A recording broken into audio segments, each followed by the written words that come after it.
விஜய் மாமா thank you.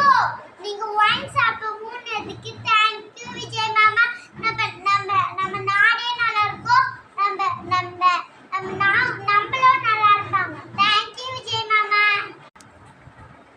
Start. Vijay மாமா நம்ம கோயிலுக்கு போயிட்டு வந்தோம் மாமா. ஏன் தெரியுமா? குடிக்காமலாம் உன்னை திட்டுவாங்க மாமா. மாமா சொல்லணும் மாமா. மாமா மற்றவங்களும் நல்லா இருப்பாங்க, நம்மளும் நல்லா இருப்பாங்க. ஒன் சாப்ப மூணுங்க நான் சொல்லோடனே வந்து ஒன் சாப்ப மூணுங்க. ஒன் சாப்ப நல்லபடியாக மூணுங்க. தேங்க்ஸ் மாமா. வெல்கம்.